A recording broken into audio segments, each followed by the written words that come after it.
the topics with your group member. Okay, someone asked me whether you can change or not the group members. No, you cannot change. Okay, there is a specific reason why I assign you your group members. It's just to reflect diversity and whatnot. And in project management, you don't get to choose unless you are the project leader. So in the case of myself, I'm the project leader, so I assign you who are your team members, and you have to work well with although the person that you don't know, because in project management you work on different projects. And of course, like I said earlier, apart from the project manager, the rest of the team members will follow through the assignments and also the assigning of team members to their individual tasks or team tasks. Right, so I think the issue of whether you are able to change your members or not shall not arise again. Okay, now you scroll all the way, the PowerPoint, scroll all the way down to the, how do I scroll this one? All the way down to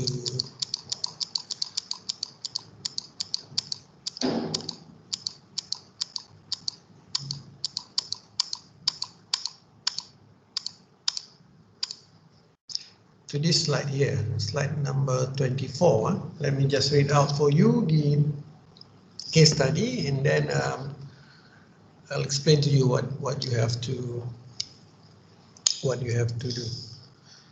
Now, the case study is about Gamuda Construction, and Gamuda Construction is a well-established construction company that has completed numerous projects in Malaysia and abroad.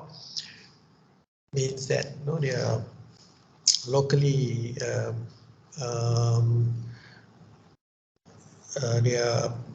approach, their presence is local as well as international, and they have done a lot of projects, and they have completed many successful projects, and they have a very good reputation in terms of two things: quality of the project that they have delivered, as well as the timely delivery. It means that the projects are hand over to the client within a specific or the desired period of time.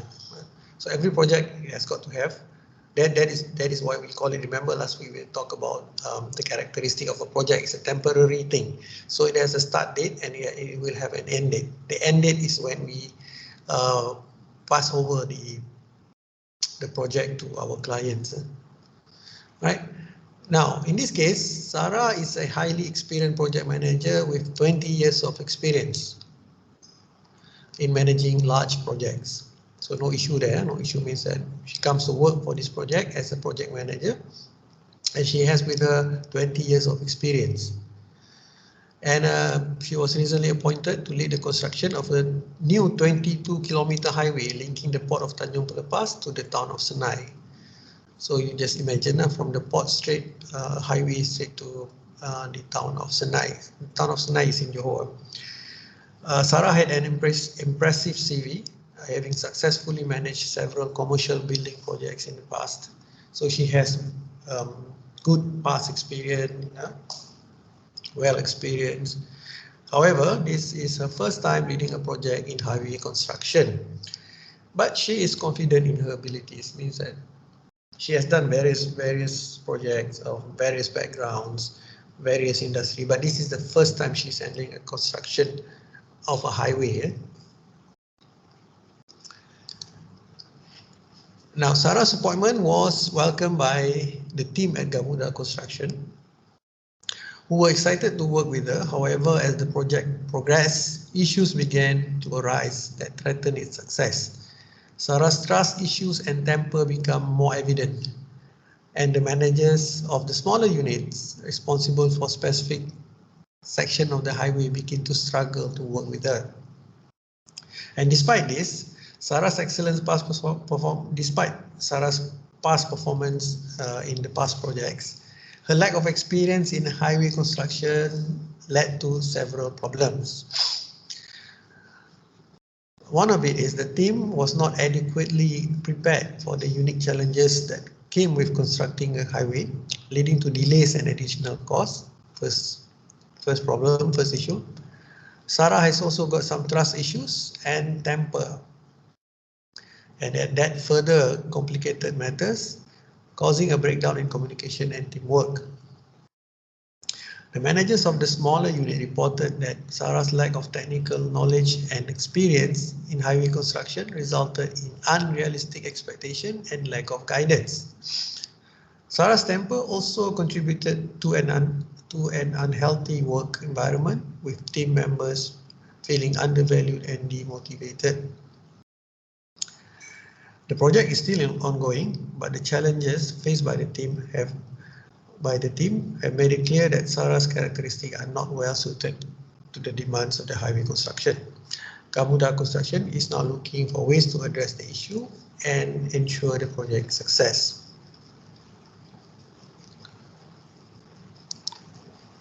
Okay, no need to look at the question. Now, by reading this case study, what can you summarize?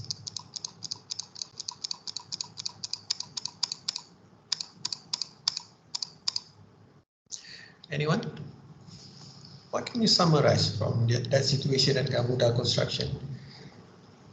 They have a project, they are building a highway 22 kilometers in length, and they're facing some problems, and mainly the problems come from the project manager. So that is basically the summary of that case study. Now, behind each case study, there's a reason of why certain things are successful, certain things are not successful. So in the final exam or in the exams, if there is a question on case study and whatnot, it's not the obvious things that you see in the case study, but how you link what you have learned in the class and the issues, the problem, and also how to solve those issues and problems using what you have learned in class. So the deployment of things that you learn is very important when you handle a case study like this. So in the final exam, definitely there will be a question like similar like this, and the context might be different, the industry might be different, but do remember, summarization is not enough, so you must go beyond that. All right. Okay, having said that, we see that in the case study, we see that the main problem is with the project manager, which is Sarah.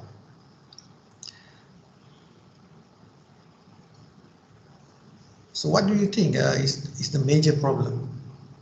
What do you think is the problem with this particular project manager? I'm not going to get any answer, am I? It's okay lah then. So never mind. So we know now for sure there is an issue with the project manager. Now we shall go through the slides and see which of the issues that you think that could be sorted out by understanding what we learned today to help Gamuda Construction in finishing up that particular project. Okay, let's go to the first course learning outcome, which is to discuss who is a project manager and their characteristics. So who is this Sarah? What makes a project manager? First, we define what is generally known as a project manager. And these are various definitions from various sources. So some of it, the first one is a project manager is a professional responsible for leading a team to achieve specific goals and objectives within the defined timeline and also budget. Right, so the keywords there, an appointed project manager should be a professional. So professional would mean that he has relevant qualifications. Okay, relevant qualification, especially that relevant qualification has got to have a high level of association with the project that the person intend to lead. Okay, so that's number one. Number two, this person also will be responsible to achieve what the project sets out to achieve.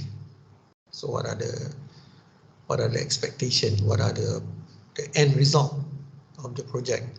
So do remember, a project sometimes it has not, it must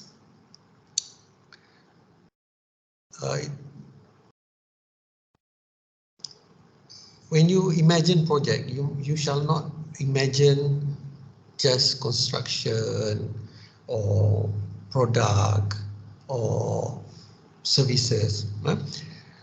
I could give you a good example. Something that is apart from all those usual projects. So project could be a project, your group project. It could be someone comes into the society and trying to do some social work.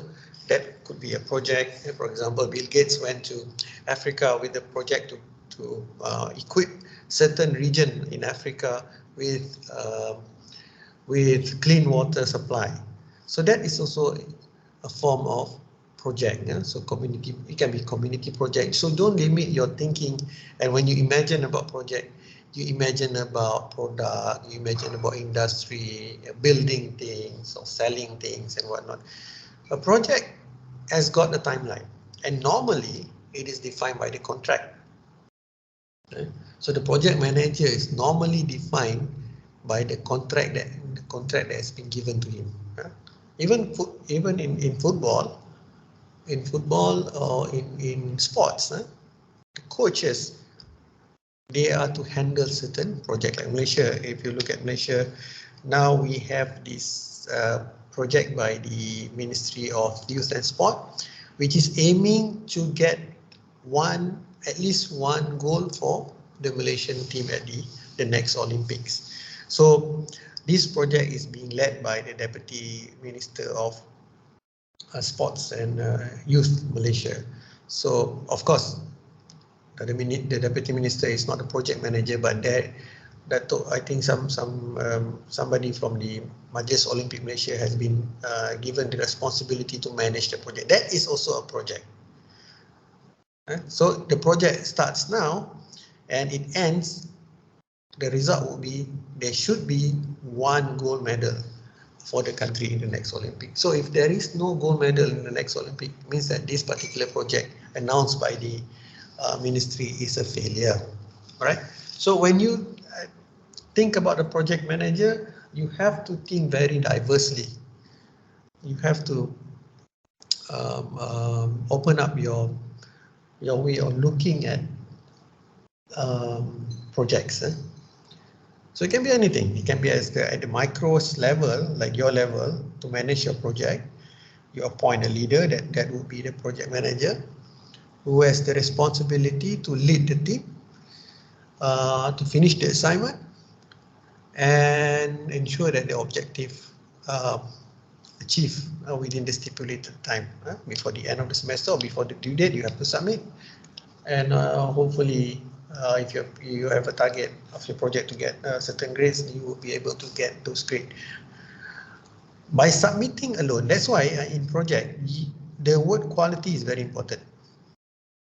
So project manager not only deliver a project, but deliver a project within the expected quality level. Okay, that is also very important. So you might deliver your assignments and then at the end of the day you got a C for it, whereas your objective was to get an A. Therefore, that project is partially failed. So in order for a project to be successful, remember the previous class we talked about the quality, within the budget, the cost, within the time stipulated. So 3 major elements in a project success. All right, so that's that. The others are all just trivia. It's the same thing. Let's take another one, for example. A project manager, the fourth one, the project manager is a leader who is responsible for guiding a team of individuals to accomplish a specific goal while ensuring they have the necessary resources, tools, and support to do so effectively. So in this definition, the highlight is on the word leader. So a project leader, project manager. So of course a project leader is a project manager, but a project manager might not be a leader. Look at the example of the case study just now. There's a lot of noises from the smaller units in the teams that were formed in Gamuda Construction in terms of constructing the highway. So we see that a lot of noises there. So it shows that Sarah might be a project manager, but she lacks the leadership. So that is also a way to define. Now there are also good leaders, but in terms of achieving objective, they lack in terms of achieving the objective as per what the requirement by the clients. So there are also other circumstances whereby you can be a good leader, but at the same time you cannot deliver. So we look at if we look at politics, for example, and look at countries like Libya. Libya used to have a dictator called Muammar Gaddafi. He was seen at that time was I know Muammar Gaddafi. Yeah. He was seen as a people type of leader, but at the same time he used up a lot of the country's resources and whatnot to give away to the people, and that causes inflation and whatnot. So in the long run, the country suffers in terms of inflation because of the printing of money. So the same case, like if you look at our country, the government cannot continuously giving out handouts to people, because at one hand you are trying to curb inflation, on the other hand you are giving money to people that would spend in the market.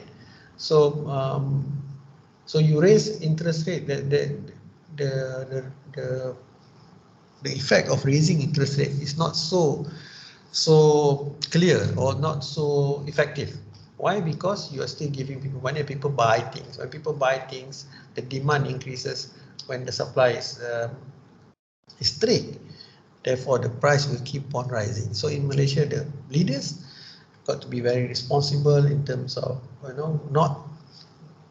Of course, it's a popular move to give out money to people, but then there are repercussions in the long run. So we don't want. We have experience.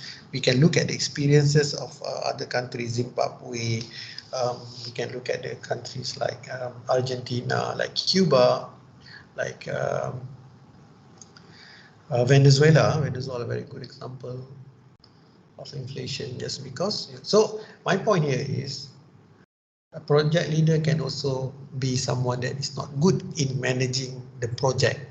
So there's a lot of combination of characteristic and personal things when it comes to how do you get the right. So in the issue of Gamuda just now, it is clear that they have recruited a person that is not aligned with the ability to achieve the goal set out by the project. Okay, so that's the main issue. So when you misrecruit the person, then you put the whole project in jeopardy.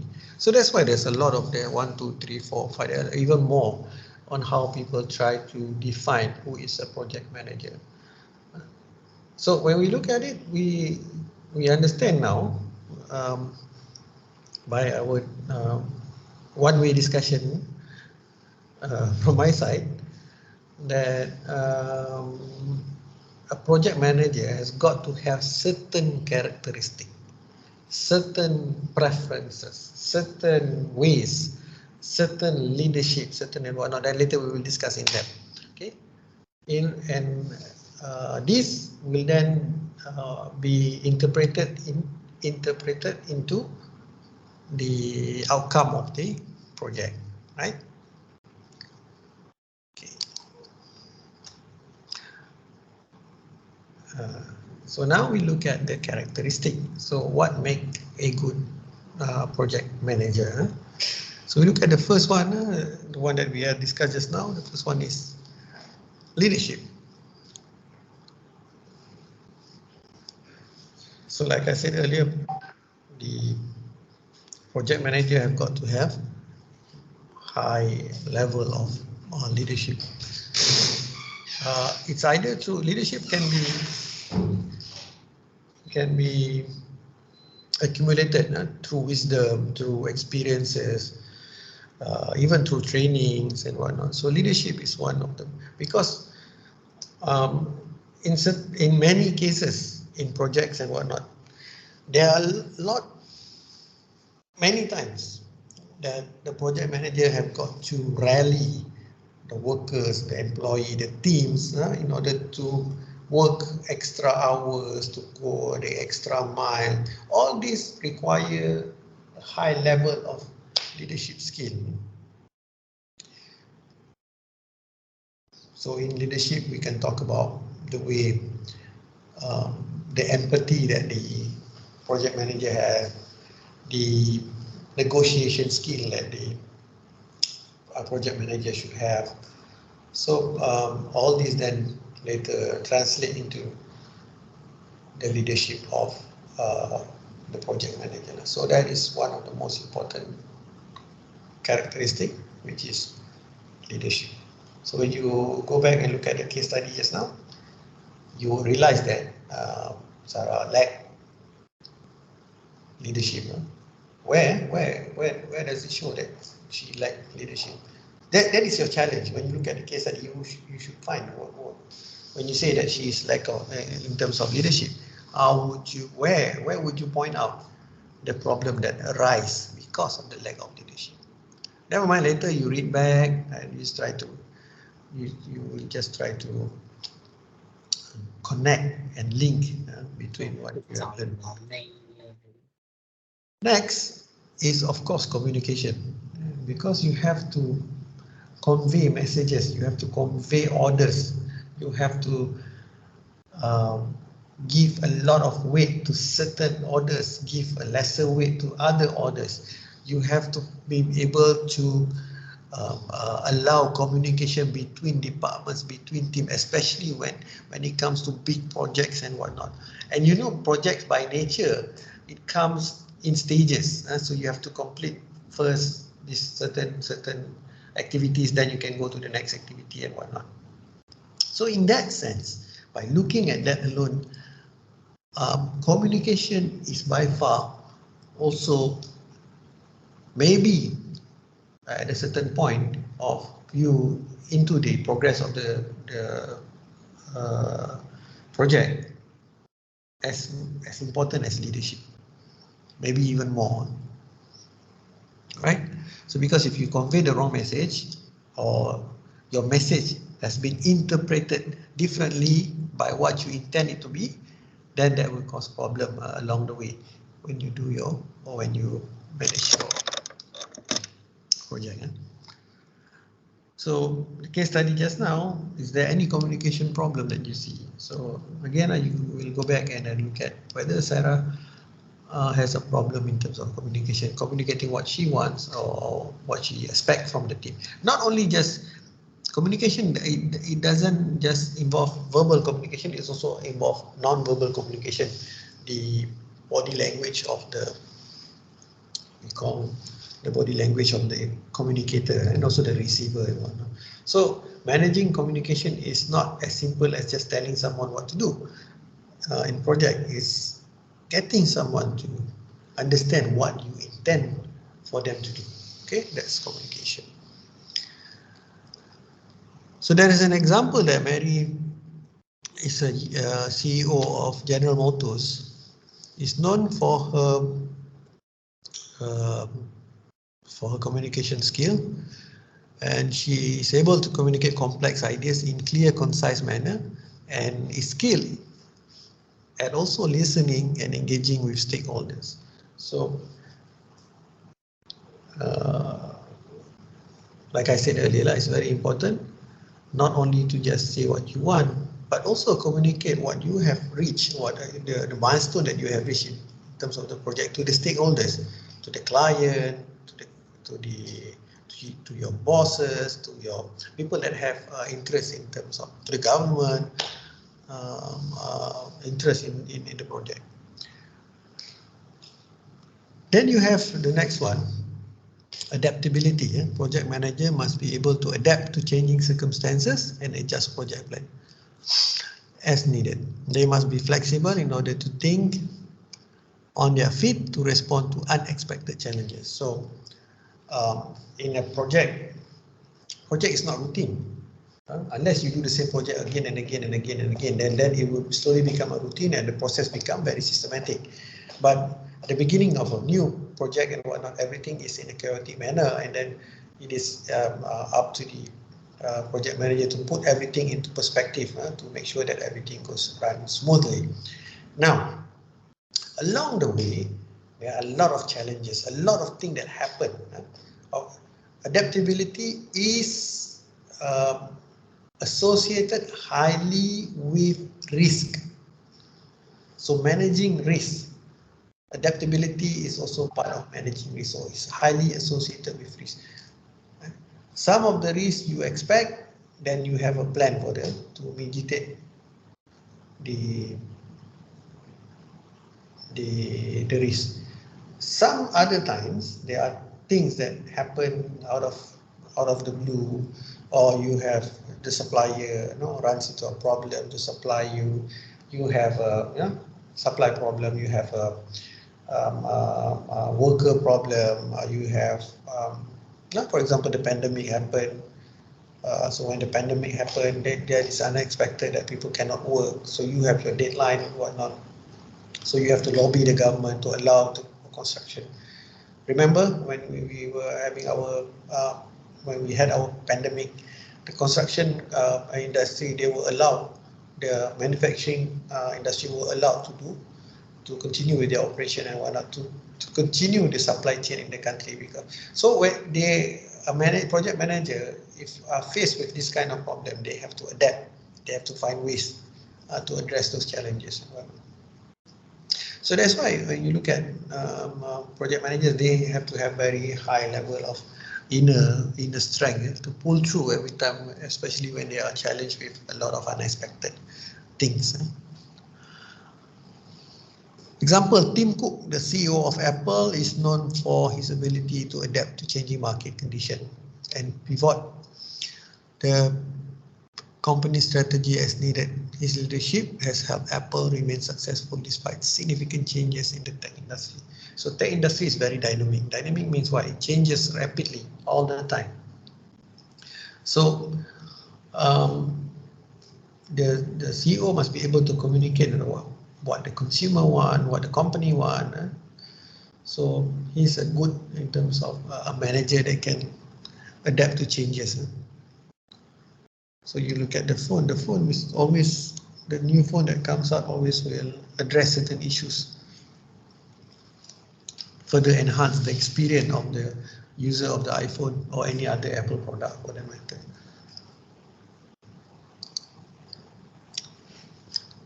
Okay, so if you look at it, of course there are others characteristics, but these are the three main characteristics. Any questions so far?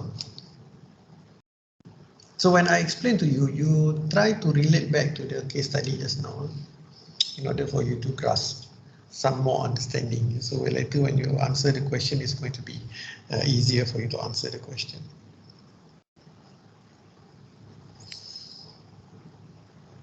Okay, no question? Now, okay, now the next one is about the skills that are needed. I believe that when you studied your principle of management, you also studied about the skills of a manager. Similar in many ways, but then specific to a project. So the skill of a manager of any even organization or team or whatever it is, the skills remain similar, but the perspective is much deeper when it comes to a project manager. So let's look at the project manager's skill. One, if you look at the skill that you learn in your principle of management, the first one is planning, isn't it? So project planning is very important as the first skill that a manager should have. Now ask yourself this question, whether Sarah have the project planning ability. She probably have it, but then, maybe in a different industry or what. So project planning, that's why I said the perspective of the skill, the characteristic must be aligned with the project, the nature of the project. All right, so let's look at project planning. Effective project managers must be able to develop detailed project plans that outline the timeline, budget, and resources required to achieve the project goals. They must be able to identify potential risks and develop contingency plans to mitigate them. So in the planning, not only you plan for what you want to do, but you plan for what you do, what you want to do in terms of the timeline, budget, and resources. But you have to pull in some consideration that things might not go in accordance to your plan. Therefore, you must have what we call a plan B.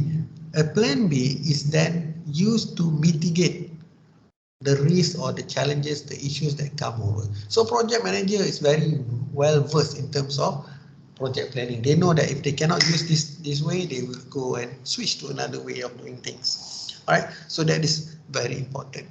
The example given, Ginny Rometty, the former CEO of IBM, was known for her strong project planning skill. She oversaw numerous complex projects at IBM, including development of Watson, IBM first artificial intelligence platform. It might not be released yet. Artificial intelligence is a very hot topic nowadays. I hope that if you were to use artificial intelligence to help you in your projects and whatnot, you will do it ethically.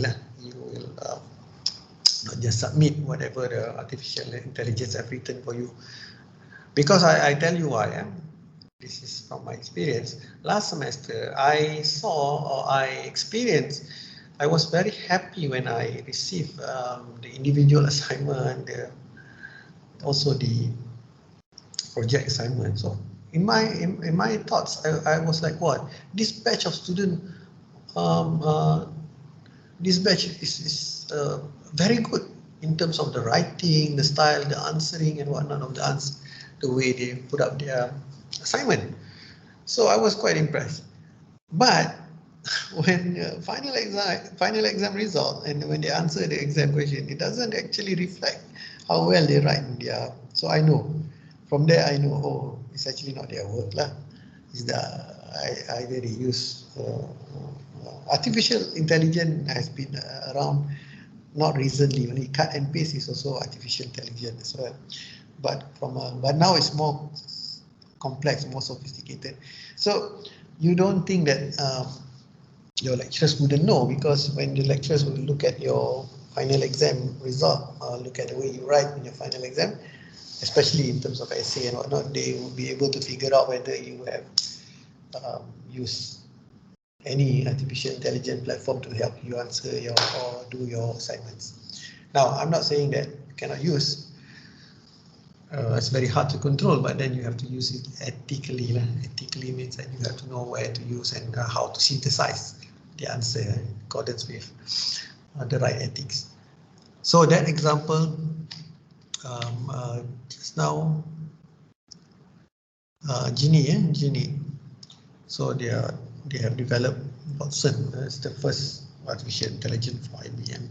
So along the way, she faced a lot of problems. The platform does not work and whatnot. So if you want to read, you can read more. You can always type her name and then you read about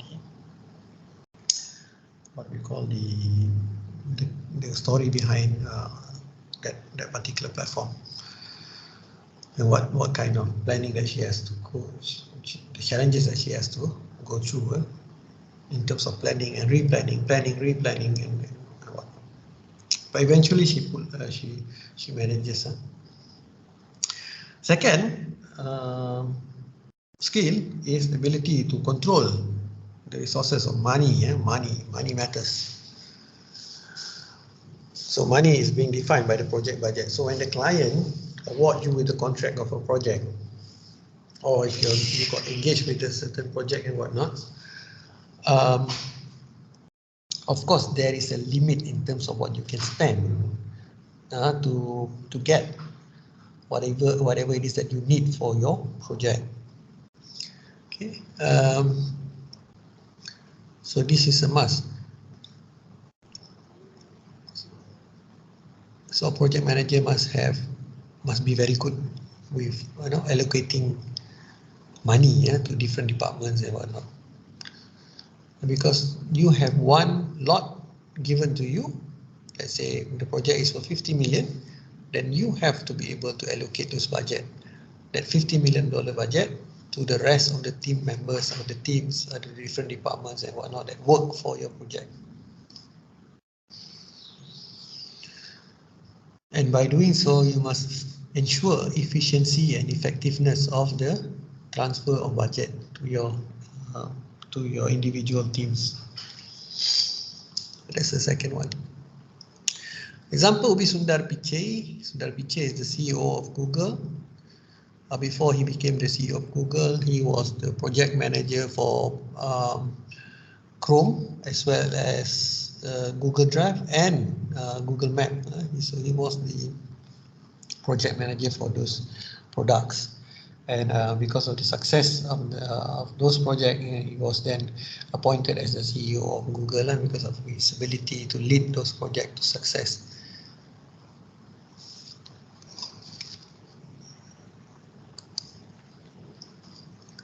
Third, the project managers should have risk management skills. Effective project managers must be able to identify potential risks and develop strategies to mitigate. Mitigate is trying to manage, trying to put things in perspective, trying to understand, trying to solve. This is all under mitigate. This includes the ability to assess risk probability and impact, develop risk response plans, and monitor risk throughout the project lifecycle. We will have one topic on risk management. Risk management is a very broad topic. There's a lot of ways, methods that are being used to mitigate risk, to manage risk better. Simply, this thing, the concept behind mitigating risk is like you are preparing an umbrella even when it is not raining.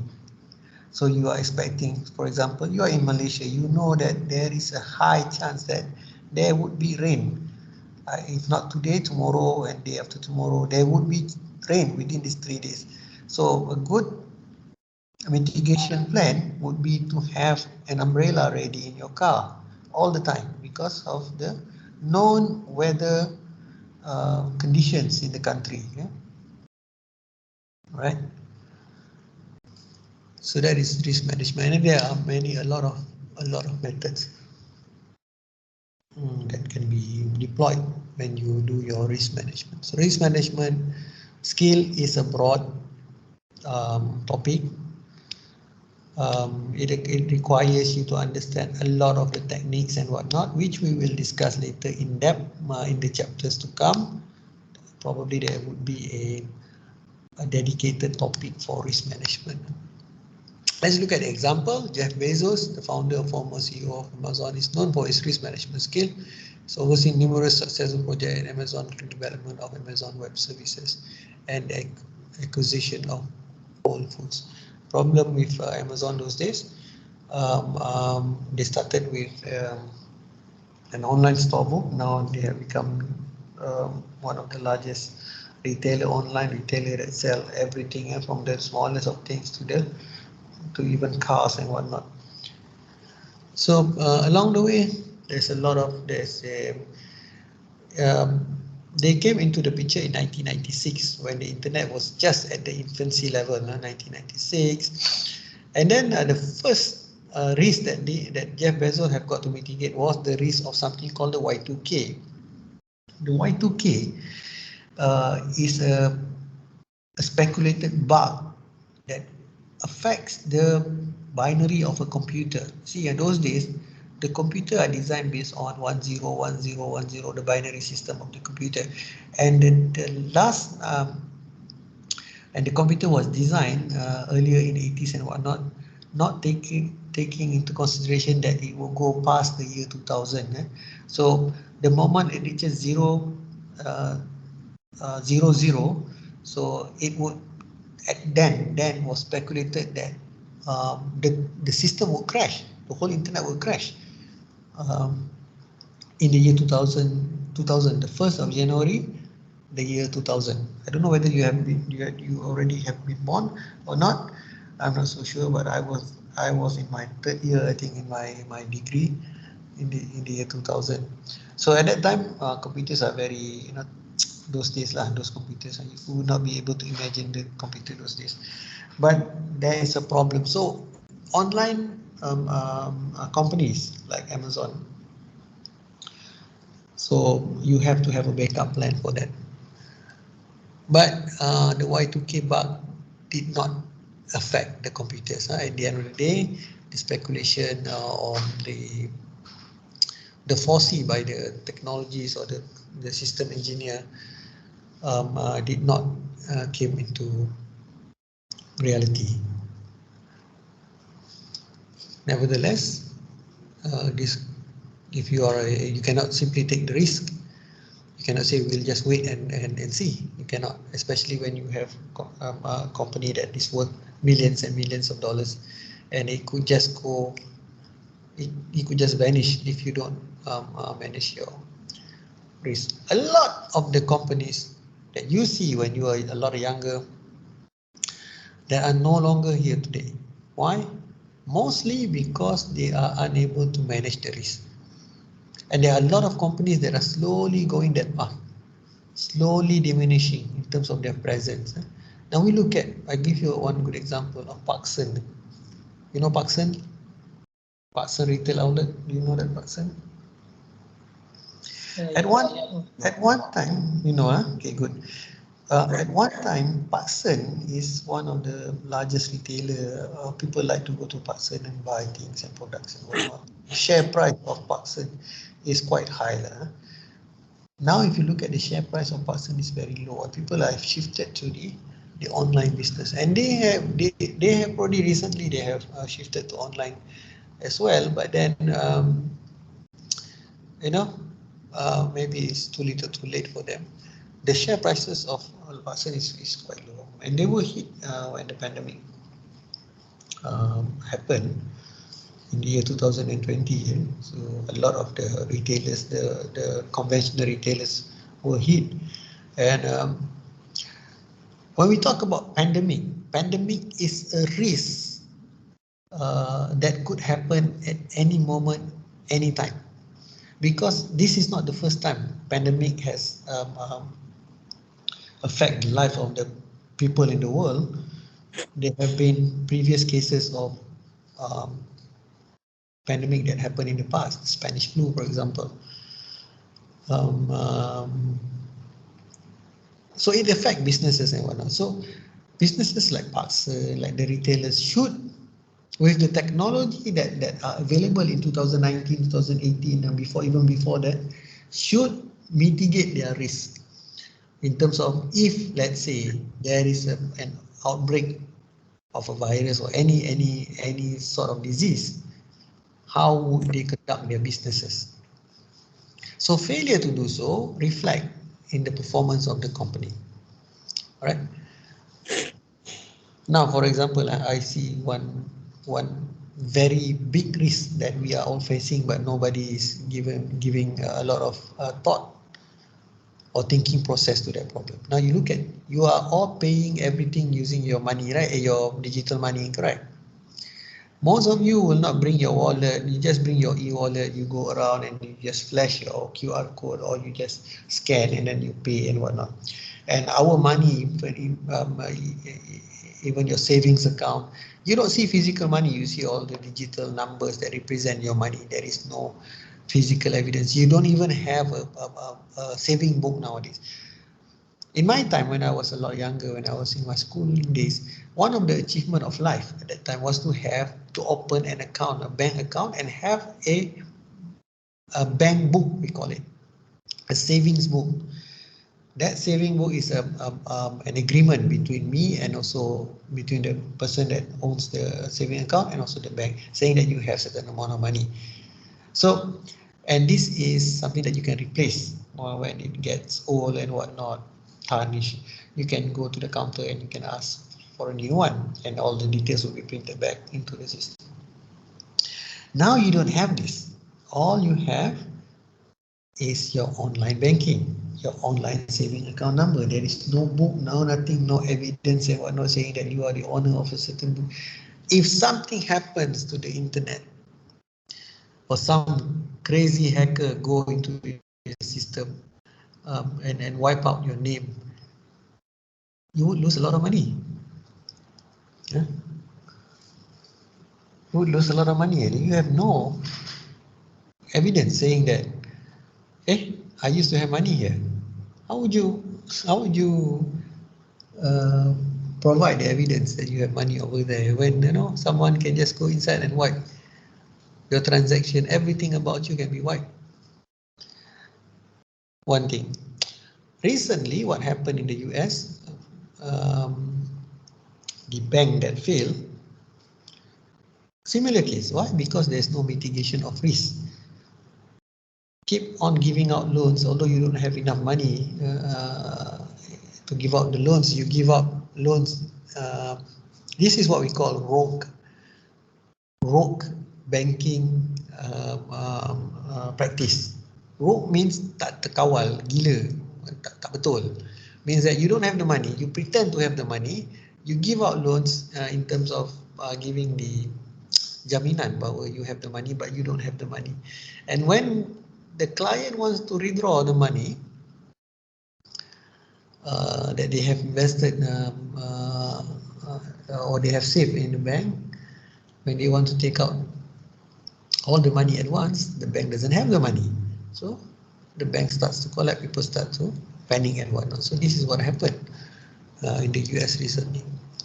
Now in Malaysia also you have all this amanah saham and whatnot. You look at tabung haji, even tabung haji, you have a limit where you can withdraw certain amount of money. Why? That is also their way of mitigating. They don't allow you to one day withdraw all the, let's say you have $1 million, they will never allow you to withdraw $1 million per day. Reason being is because the physical money is not there. So again, good bankers or good organization, good project managers should look at what are the possibilities of all these things that could affect the project. For example, if your bank buy a bank that is that goes bankrupt, what happened to your project? There's a lot of repercussion. If a bank that is bankrolling your project and the bank goes bankrupt, how would you get the money to continue and run your project? So this depends on the skill of the manager in terms of mitigating the risk. Okay, done with the risk. Now let's talk about the roles and responsibility. So what do they do? Roles mean peranan. Responsibility, of course, tanggungjawab. So peranan dan tanggungjawab. Project manager. Let's look at the first one. First one is they must be able to define the scope of the project.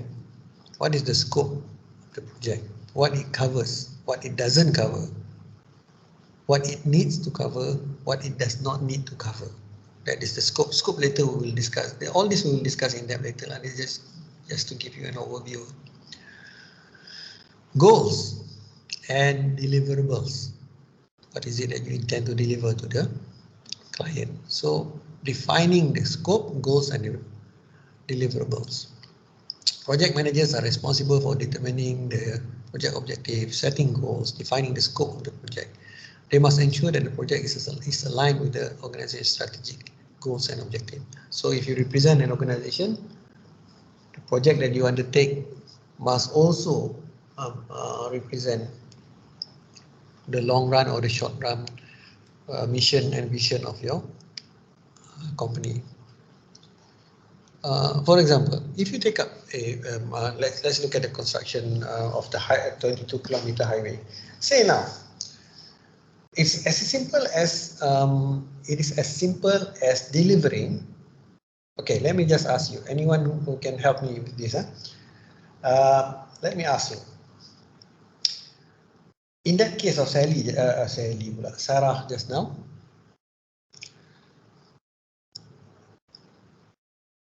what would be the deliverables?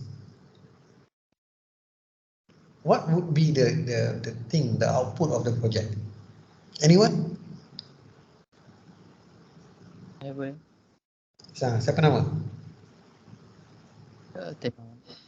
Huh? Not clear, not clear.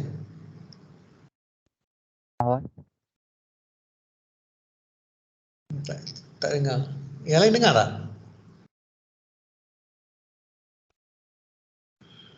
Anyone else? Siapa tu?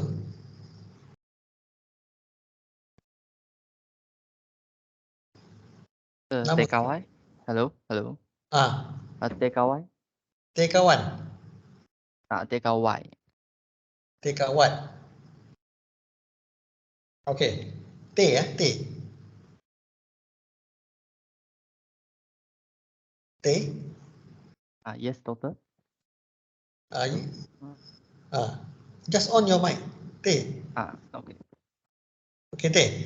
What do you think is the deliverable of the project, the case study just now? The highway. The 22 kilometers. Right? Yes. Okay. Now let's look at the statement just now. They must ensure that the project is aligned with the organizational strategic goals and objectives. Now in that case, it doesn't mention, right? It doesn't mention that. Okay, but I'll give you an example. Let's say Gamuda vision is to be a sustainable that looks after the environment type of company. Let's say that's their motto lah. Let's say. Then, how would you change the deliverables?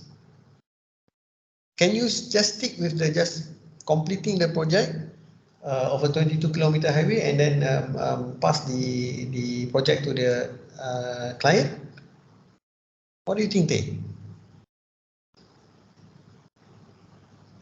Try to not make the highway easy to broken or something else from accident.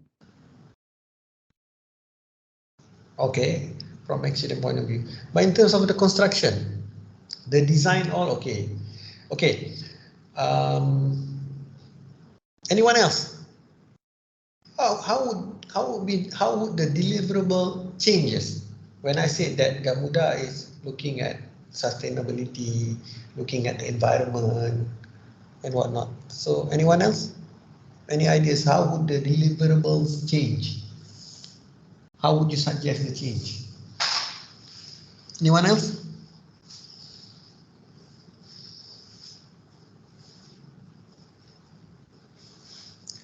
We have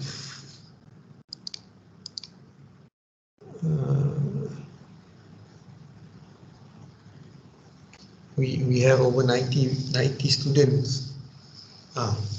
Volunteer. Fia, nanti ambil nama yang cakap ni, you ambil nama dia. Satu tadi T tadi, T apa? Letak dekat chat lah nama you senang. Nanti Fia dengan, kalau you section 1 Wardina, section 2 Fia. So you ambil nama yang bagi jawapan. Yang bagi jawapan tadi tulis nama dekat chat box. Tulis nama kat chatbox dengan ID sekali senang. Yang interact dengan saya. Okay. Anyone else? You can use that thing, raise your hand tu kan.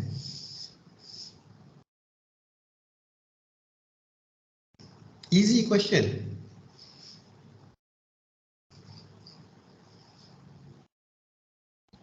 Hai, 90 lebih orang tak ada seorang lagi.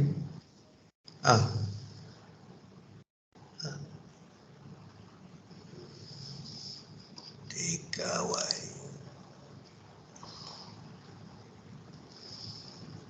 Okay, tekawai dah. Anyone else?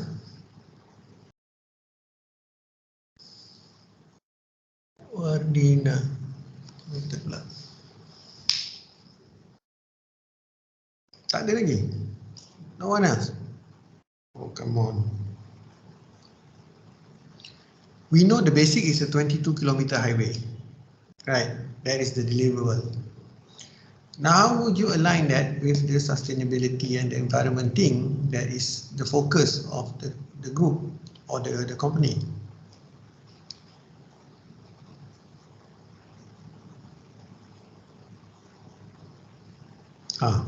You can answer in Malay as well, no problem.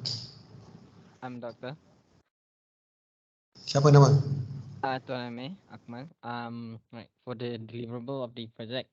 Hmm. First there's of course the working highway of 20-kilometer highway, and I guess for the sustainability and stuff, there would be maintenance of the highway in case of there being potholes or other damages to it. Maybe. Okay, let's get things into perspective.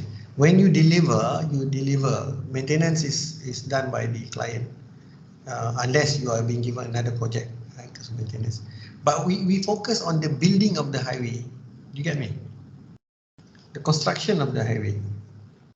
Okay, tak apa. Tadi siapa nama, letak nama kat situ. Alright. Good attempt.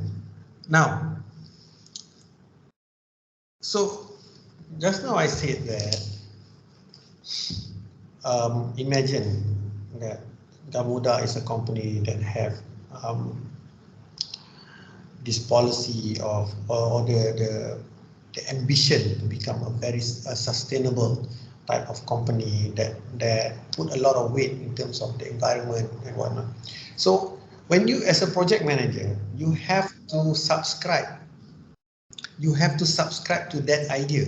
So when you deliver, you have to deliver a 22-kilometer highway that is built using only recyclable or something that have sustainability built into it. Either you use resources or you wajibkan your supplier to make sure that the supply that they get are from sources that are friendly to the environment and whatnot. And the way they build, they don't cut through forests. They build a walkway. For example, in Singapore, you see a lot of walkways for the animals. When they build highways and whatnot, they also build a walkway for the animals, for the elephants and whatnot. So in aligning the projects and the deliverable, and also the company's vision and mission. All right, so that's how you look at things. So when a project manager expect to take up any project, the project must also be aligned with the aspiration of the company. Not only his company, the project manager's company, but also the client's company. Let's say now, in terms of Gamuda tak ada. Gamuda doesn't have all this environmental thing. They know how to build highways. But there is the client, let's say the client is a town council of Senai and whatnot. So the town council of Senai is trying to move towards sustainability and whatnot. So when you deliver something, align with the client's aspiration and whatnot, it will reflect good for your company as well. So that's what is meant by aligning with the organization strategy, either is from your side or from the client side. Number two, developing a project plan. The project manager must create a project plan that outlines the timeline, resources, budget, and the budget required for the project. The plan must be detailed and well thought of to ensure the project completed within the allocated resources and timeline. You know you have limited resources, your budget is already determined, and you have to work your way. Your plan have got to take into consideration all those constraints. Right, so that is a very straightforward, I think, developing project plan. In terms of technique of planning that we will discuss later in specific topic. Next one is managing project risks and issues, similar like the what do you call this, characteristic of a project manager, able to mitigate all the risks and issues. If you look at it, more or less it's the same, isn't it? Project managers must identify potential risks and issues that could impact the project success and develop strategies to mitigate those risks. For example, just now, you know that in terms of that highway, to build a highway, you must also determine the risk associated with building the highway. Number one, probably the animals, when you cut through the forest and whatnot, the animals, how do you mitigate that?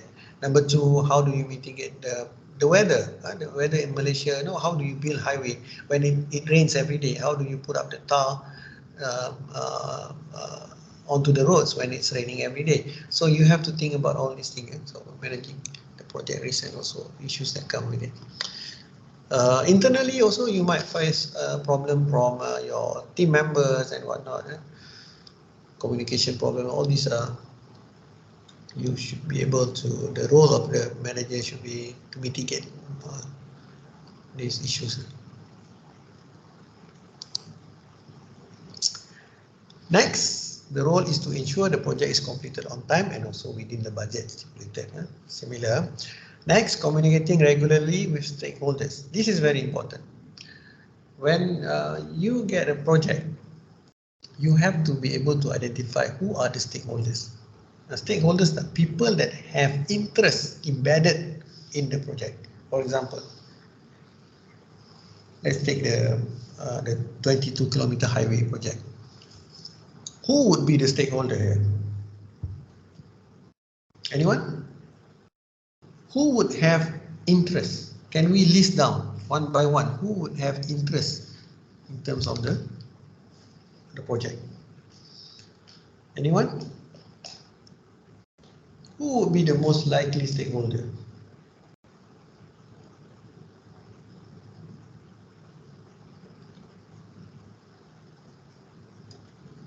Project manager. Siapa nama? Nama saya Amir Firdaus. Amir Firdaus. Okay, Amir Firdaus siapa? Project manager. Okay, project manager ni yang buat kerja. So dia akan communicate progress apa semua tu kepada orang yang ada kepentingan dalam projek tersebut. Siapakah orang-orang yang berkepentingan tu ataupun stakeholder? Pekerja. Pekerja satu. Lagi? Customer. Siapa nama? Siapa nama tadi? Ong Hui Mun. Okay, Ong, customer, which is the client. The client is also stakeholder. They want to know what's going on. Even if you build a house for yourself, kan, takkan you bagi projek lepas tu you terus tinggal, nanti dah siap baru you ambil, tak kan? You pergi tengok satu-satu kan. So client as well. What else? Okay, I see here Lau Chin Lok, suppliers. Yes, the suppliers, you have to communicate well with the suppliers as well. So they are also the stakeholders. They must know what exactly you need, the specification of the product that you need from them. Yes, one of the most important is the public that will use the road. Who are those people that are going to use the road? So a lot of advertisement, communication, bagus lah like this. Subcontractors, communities, yes. So So the engineers, event manager, not so like that falls under the employees lah. So if you were to give the categories to the stakeholders, number one, the stakeholders are those people that fund the project, just the investor. So in this case, probably it's the government lah, right? Number two, it will be the employees. Number three, it would be the communities, yeah? Which include the users and whatnot. Number four, the environment is considered as the stakeholder, thinking of the animals. That of course you're not going to communicate with the animals, but then you have to consider their interest as well. Investor as well. So I think you got the point, right? So along the way, the progress and whatnot should be communicated, should be showed, sometimes toured. You offer tour. Sometimes the investor want to see, I invested so much money here. Please give me a tour of the project progress. So you have to give, the project manager would have to give the tour to the investor. Normally they will have a scheduled meeting. Periodically scheduled meeting between the stakeholders and also the project manager. All right, thank you for your answers.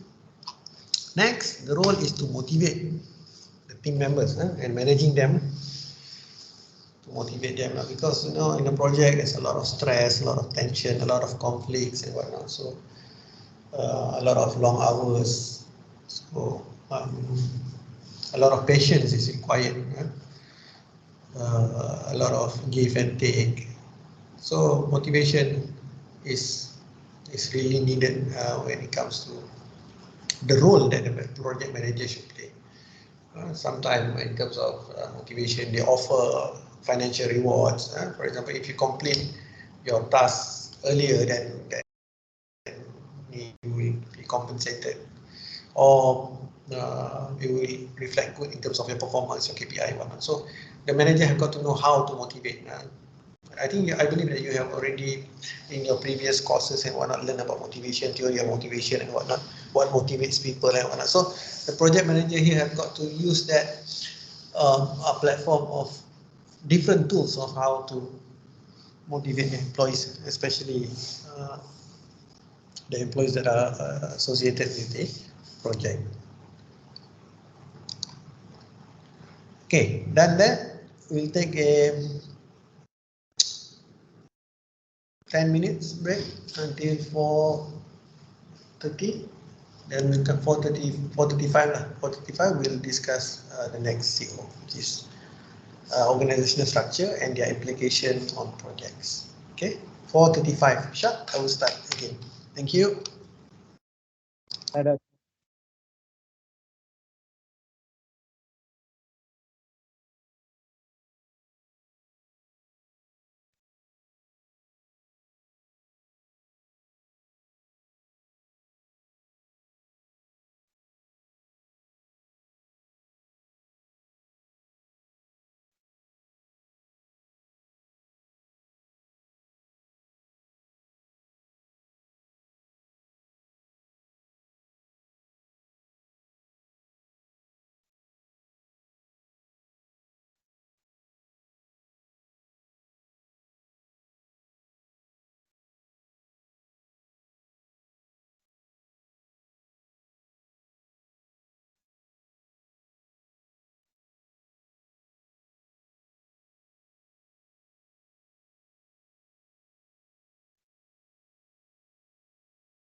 Okay, welcome back.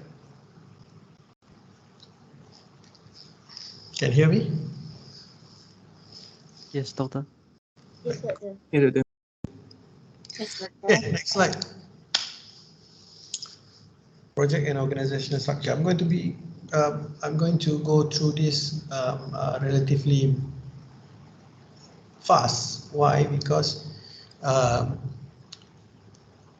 in your principle of management as well as some other subject, you have already been exposed to a lot of organizational structures, the hierarchy and whatnot, types of organizational structure or not.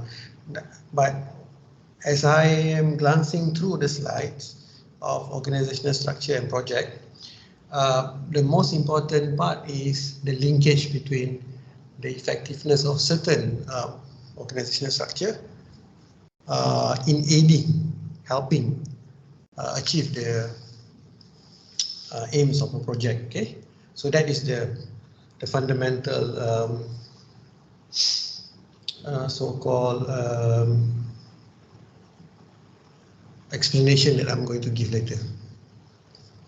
All right, now just a brief discussion on structure. What is structure? You know already, right? It's organizations.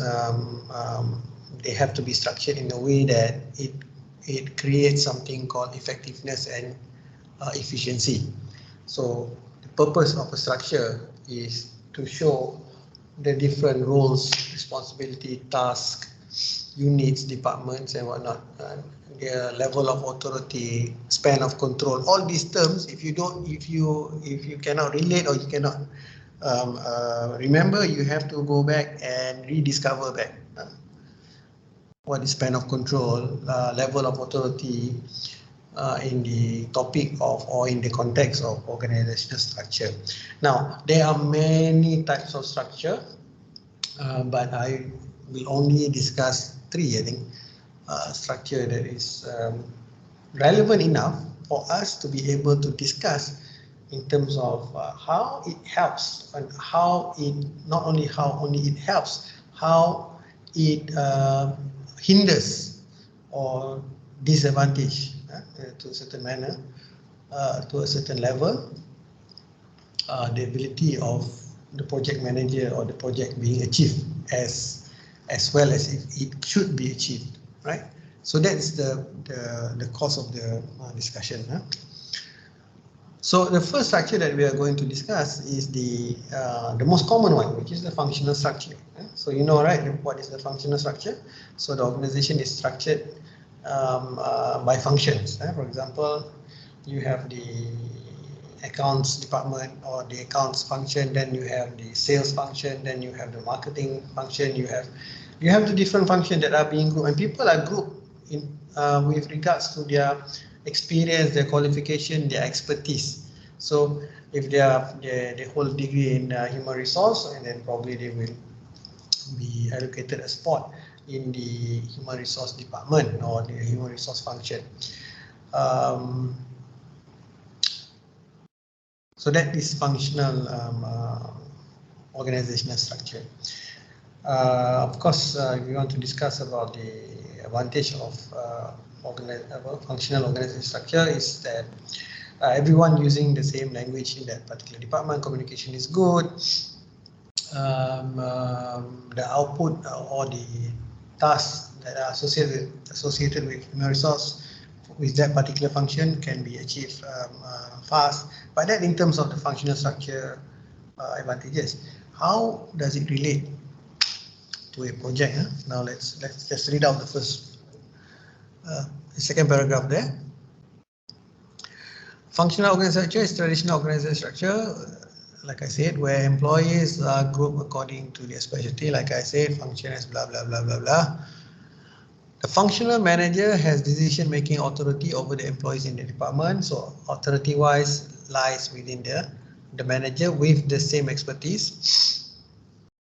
And employees are accountable to the manager for their performance. So in this case, in the case of functional, you report to your manager and you're accountable to the tasks that are given to you with regards to the function.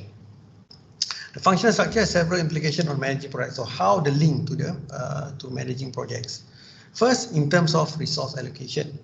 Now, normally, a project is either you can group a project in using the functional structure, but normally a project is temporary. Therefore, it doesn't deserve a particular structure within the big organizational structure. So what it is a temporary type of structure.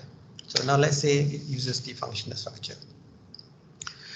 So the resources are allocated based on the needs of the department rather than the needs of the project. So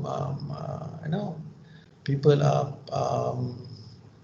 not fighting. People are aiming for the same scarce resource. And the way the resource is being allocated is not based on the importance of the task and whatnot, but it is based on the functions. Easier to manage, but then maybe there's some implications. Some certain tasks and whatnot might need more allocation than others.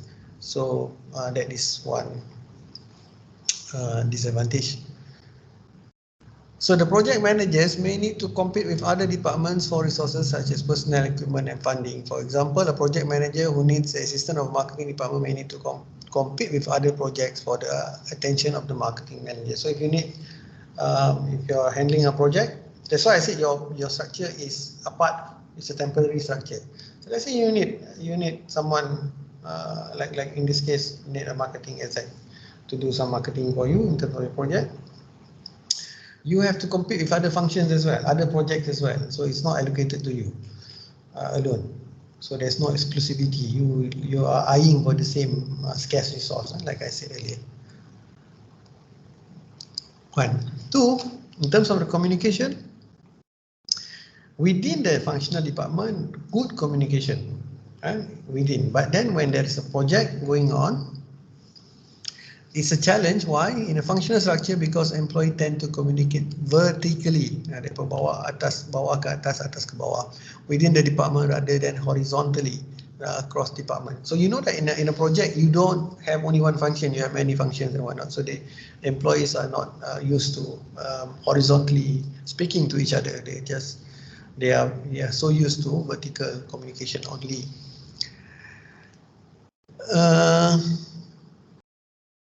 For example, a project manager who needs to coordinate the finance department to allocate project funding may need to communicate directly with the finance manager rather than through the functional manager. So the communication, in fact, there are many other hindrance in terms of communication. If the organization that you work with, the project that you project is a temporary structure, but the organization as a whole uses functional structure. So there is this problem of determining roles and responsibilities, getting people to speak languages that functional languages that are understandable between departments. And probably if you say certain terms, like for example, if you say turnover, in human resource management, it means employee turnover. But if you talk to a financial person, turnover means something else in terms of the revenue and whatnot. So these are some of the challenges in terms of communication. Then there's the decision making. In a functional structure, decision-making authority resides with the functional manager. So it's very hard for you to make decision. You have to, for example, if you would like your staff to work, the staff that is from that function that is allocated to your project, and then you would like that person to work overtime and whatnot. So the way that authority flows is very complicated. To whom that the decision can be made, by whom the decision can be made. Normally it's by the functional manager. Of course, that's why in roles and responsibility just now we talk about the role of managing the employees and whatnot. This is the reason why, especially when you have a functional structure, the organization is deploying functional structure. You have to negotiate. those kind of things, to ensure that you are able to make the right decision. So because the project is managed by the project manager, so the project manager has got to have the more say in terms of what to decide for the employees. But most of the time there are conflicts of decision making. Then lack of ownership, because you pinjam, you temporary establishment or temporary setup of employees within your project. So the ownership is not there. The ownership is loyal to the function, because when they disband the project, you have to return back, or the employee have to return back to their original units or functions and whatnot. Therefore, it must be they would be more loyal towards their function, right? Ownership ni maknanya macam apa? Dia punya kesetiaan, dia punya loyalty, dia punya komitmen, dedikasi dia kepada projek tersebut. So kalau he comes from another function and one of the project member or most of the project members in the functional structure comes from different functions in the organization. Therefore, the ownership lies on or to the function rather than to the project. But again, of course, as a project manager, you have to play that role to create the ownership within the employee.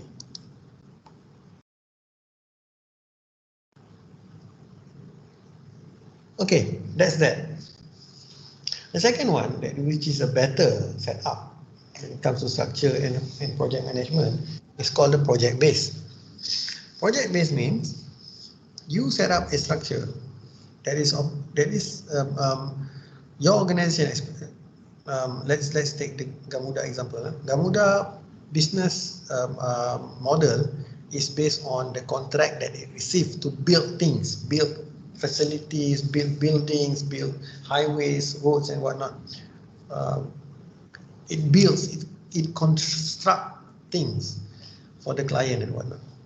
So instead of having a functional structure, the organization is set up based on a project-based structure. For example, the project for Senai is a function by itself. So in this function, it is independent of the other projects. So if let's say there is a requirement for a marketing account, everybody will be attached in that particular. So instead of grouping people into functions, they group people into projects. Okay? For example, they have 10 projects. So each of the project will have its own structure that is created on the basis that it will serve the purpose of the project. So some project, some structure of some project might be different from others. This depends heavily on the wisdom, experience of the project manager. Right? So some structure are bigger, some structure are smaller. Depends on the size, the magnitude of the project. Right? So in terms of resource allocation, so you are getting what is owed to you, and you don't have to compete with the functions. You get, for example, if let's say the budget of the budget the client have already foretold is 50 million, then the company will allocate, let's say 30 million or 40 million. 10 million is for the expenses and whatnot, 40 million for the project. So it's solely 40 million is for you, for that particular project. So you don't have to compete. So it's a better way of resource allocation. Communication wise, okay. Good thing is you work in a team whereby everybody knows everybody and you are working towards the same objective. You don't have any other objective. You finish that project, you will join a new project. You will be assigned to a new project and whatnot. So every time you are assigned to that particular project, you communicate within the bubble of the project. So therefore, communication flows better. So it doesn't have the complication of authority and whatnot. Who does get orders from who? It's very clear in the structure. It's very clear. Okay. Decision making as well. Decision making is also enhanced when you use. So you don't have to ask permission. You don't have. You manage. The project manager will have full extent of the authority for that particular project. Okay. So if you look at from these two, it shows that it depends on what type of company you are. If you serve a lot of project like Garuda, then the project base will be better for you. But if you're a bigger company, like for example, you do have other businesses as well, then you cannot run away. You have to have a functional structure, or you can have something like this, which is we call not this one, which is we call the matrix structure. Matrix structure is a bit unique. Why? It's because that whenever you have a project, you set up a particular structure for that particular project. At the same time, the reporting of the people or the team members in the project is not solely on the project, but it also involves the department or the unit or the original unit that the person comes from. So instead of you answer to one boss, you answer to two bosses. That is the matrix structure. You answer to more than one boss. So from there you can speculate, or you can it's not speculate. You can derive what will be the advantages and disadvantages. Now we will take a look at it. Okay, this structure is commonly used in industries such as aerospace, defense, pharmaceutical. I'll give you a good example. Let's take a company called this Procter & Gamble. Procter & Gamble is a household producer of household products. So it produces shampoos lah, Pampers lah, whatnot. A lot of division. Is very big company. So whenever they launch a new product, they launch a new project and whatnot, they tend to launch it in terms of setting up a project for that particular product line and whatnot. But what they don't hire new people to come into the team. They use existing people that are from the other projects or project that has elapsed, or from other departments within the same company. So they transfer in and transfer out. Just because the nature of the company requires the structure to be such. It's a global company, it's a big company, it has talents all over the world and whatnot. So it's best that you will be able to use each and one of your talent that you have got. In terms of resource allocation, it takes a balanced approach. From the unit, a certain percentage, and from the project, a certain percentage. The approach is balanced.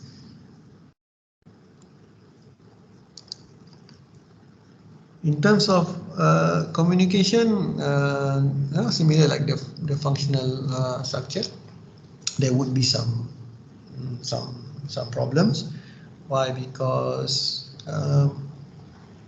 like I said, the ownership, the different language that they use and whatnot. But all this again, it depends on it might be a very trivial type of issues and whatnot, which can be solved, especially with companies like the already established companies. You only face this kind of problem when you are at the beginning stages of the establishment of your company. As you go along years and years down the pathway of growing your organization, you will not be faced with this kind of problem. So people tend to learn from time to time. Okay, then decision making, also shared, balanced approach, same. So balanced. So when you look at this, matrix structure is more of a balanced approach. We call it a balanced approach, where everything, or the advantage also 50-50. Disadvantage also 50-50. Resource also 50-50.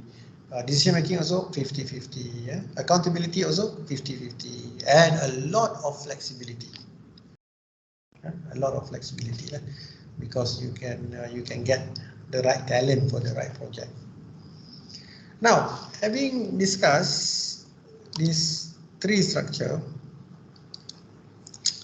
actually the base is two lah. The two structure. One is the project base, which is the major one.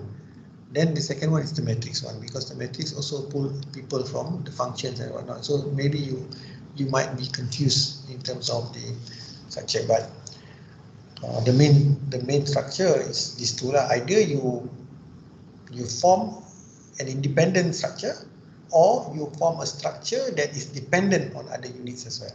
That is the matrix structure. Alright, whichever suit.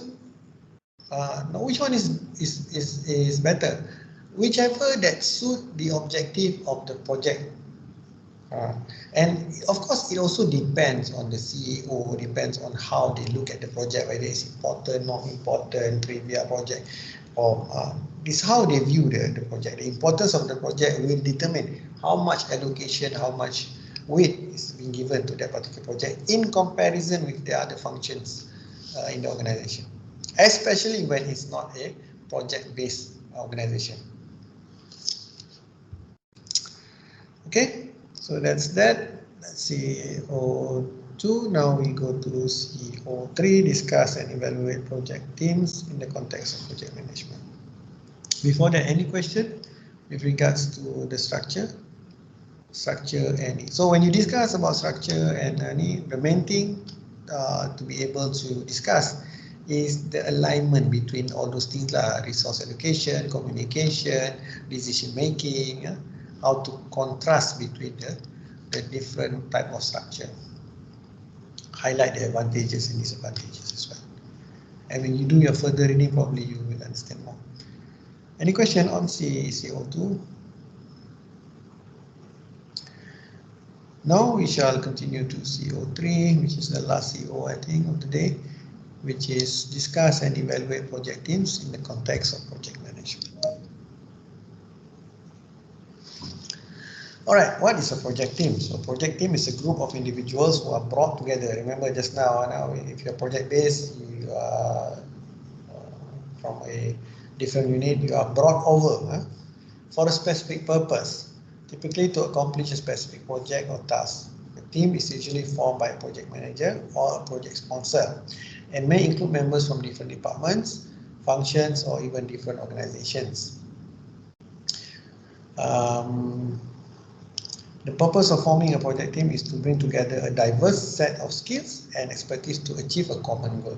And so when you want to build a highway, you need engineers, you need general workers, you need also the designers, you need also the traffic officers, traffic controllers. So you need a lot of people with diverse background. You cannot have from one background. You need also people from finance, you need people from what we call the accounting and all those different background. Why? Because there are a lot of tasks to be accomplished, and when you become a project manager, you have to remember you have to plan and organize every activity, especially the main activities, with regards of accomplishing your project. Right, so diverse background. So the project team is that. Okay, some example of project team in the construction project team. A construction project team may include architect, engineer, project manager, construction worker, electrician, plumbers, and their common goal is to build a structure such as a house or a commercial building. Second one, software development project team. Software development project team may include software engineers, designers, testers, project managers, quality assurance analysts, and their same also common goal is to develop a software application such as a mobile app or web-based tool. Marketing campaign project team may consist of marketing managers, graphic designers, copywriters, social media specialists, and data analysts. Their common goal the same is to execute a marketing campaign such as a product, such as the product launch or promotional event.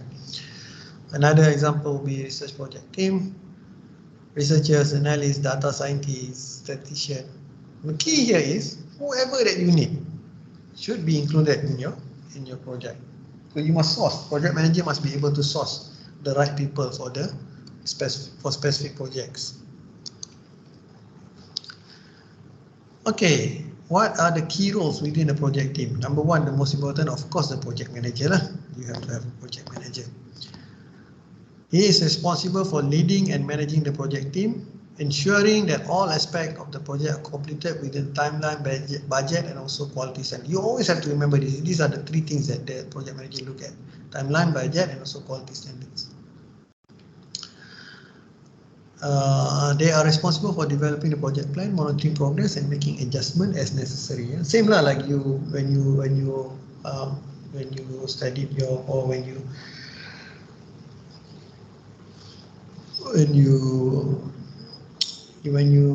apa nama tu, the class principle of management. So you have plan, organize, lead, and control lah. So this is what the project manager does in a particular project team. Next, if it is a big project, then you have project coordinator as well. Project coordinator assists the project manager in planning, executing project activities. Assistant project manager. They are responsible for scheduling meetings, tracking project progress, and communicating with stakeholders. With the project manager, assistant to the project manager. Then you have the subject matter experts, all the engineers, people that know about, if you're building a road, people that knows about the building of the road, the material use and whatnot. And then you have the other team members, specific tasks that are expected to complete specific tasks and activities required to achieve project objective. They may come from different functional areas such as marketing, engineering, finance, and work together to achieve the project. So it's a set of people of diverse background. Okay, effective project teams have some characteristics that differentiate them from ineffective ones. These include: one, they have clear roles and responsibility. Everybody know what they need to do. Most of the problem is clarity lah. So if you set up a team, project manager have got to give out, assign clarity to all the roles and responsibilities of all the team members that are involved in that particular project. Effective communication is also essential. They come from different background, diverse. So they may speak different languages in terms of even literally different languages. They might come from different countries and whatnot. So there are stages in this also you have learned in your principle of management, forming of a team. First you brainstorm, first you break the ice, and then you get to know each other and whatnot. So that the more you know each other, the better you are in communicating your desire, because everybody is relying on the other. Next is collaboration.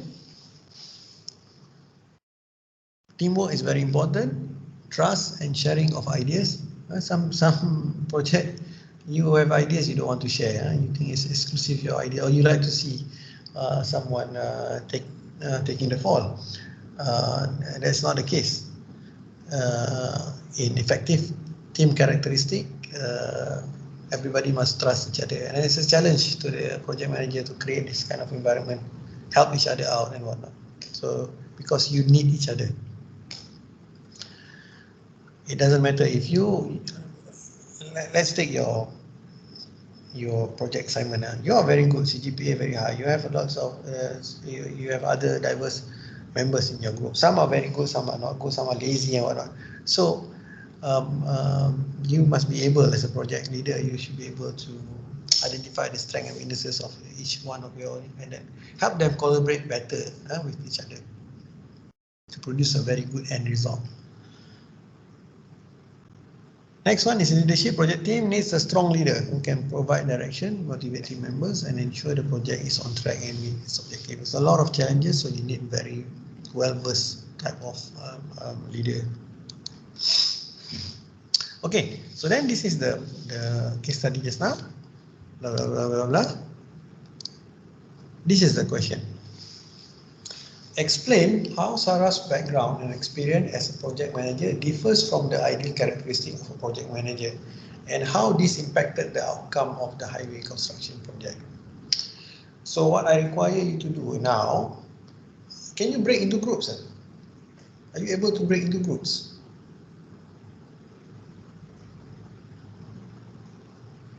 Siapa tiada pakai ni apa? Microsoft team. So what? Okay, if you cannot break up into groups, what I require is, do you know your group members? You know your group members? Yeah. You check. You check order.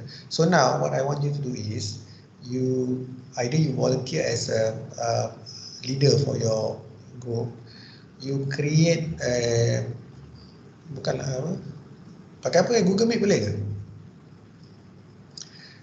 Each group create one Google Meet, and then you discuss this question, and then you just you provide me the answer. You have around 23 minutes to do so. Can you do that? I'm not sure whether you can use Microsoft Teams. Use your innovativeness in trying to solve how you're going to communicate with your group members. If you don't know which group you belong to, you can reach out to author and look at or you can volunteer to be the group leader for each of the group. So the group is numbered, right? Section 1, group 1, group 2, group 3, group 4, group 5, group 6, group 7, and then section 2 as well, 1, 2, 3, 4. So I want you to break out, set a Google Meet session for each of the group, discuss this, make sure everybody attend, everybody is in the Google Meet session, and then discuss how you're going to go about. Susah, susah. We try and see how. Otherwise, it's 7 weeks and susah nak buat kerja. So we try today. We try first time. We break out into groups. Can eh?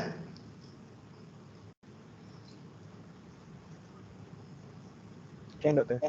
Can eh? So once you finish, you upload your answer in Author. I will create one group case study button where you can upload your answer. Okay. While you discuss, I will do that Author thing. Okay. Any questions so far?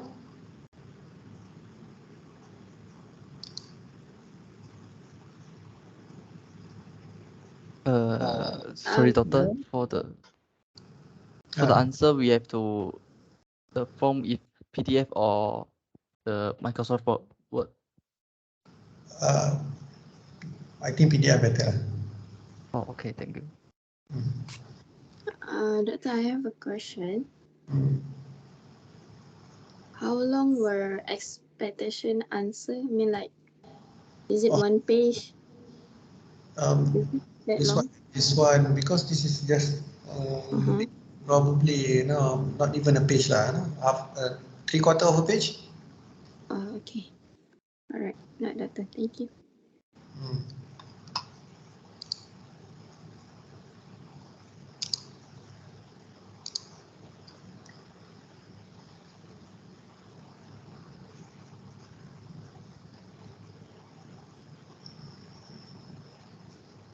You will take a snapshot of your Google Meet session and then upload also your snapshot of your Google Meet session.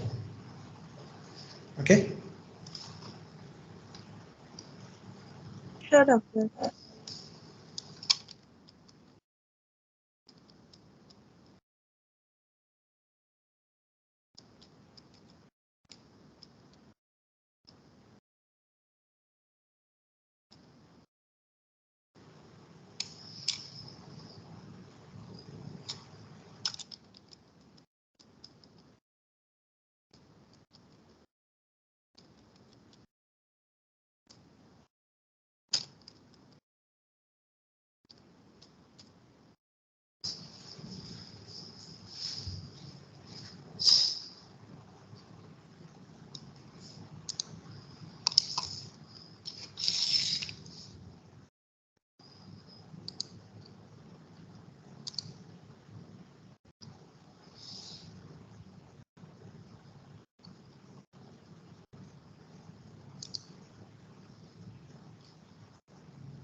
je.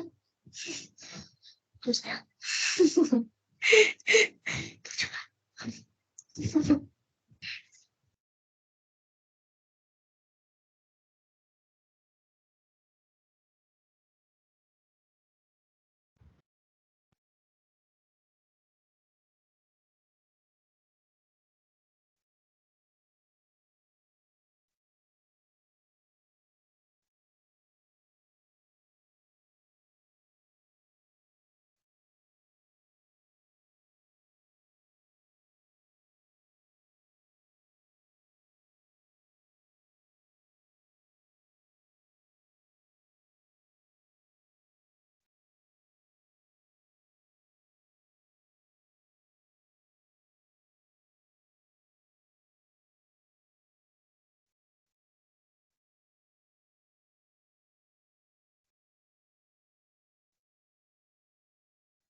kelas ni ada lagi, tak habis lagi. Okay, tak apa. Since you all nanti nak buka puasa lah apa kan. So, yang case study tu, you submit latest by tonight, 12 malam 12 malam. Sure, Doctor. 12 o'clock. Nanti kalau you submit 12:01, dia ada late submission. Okay, submit kat author dengan ambil sekali snapshot gambar you all meeting tu lah kat Google Meet. Okay, thank you. Bye. Thank you, Doctor. Bye, Doctor. Thank you, Doctor. Thank you, Doctor. Thank you, Doctor. Thank you, Doctor. Ya, cakap apa tadi? Attendance kita isi ke? Dekat case study punya slide nombor 2 tu, dekat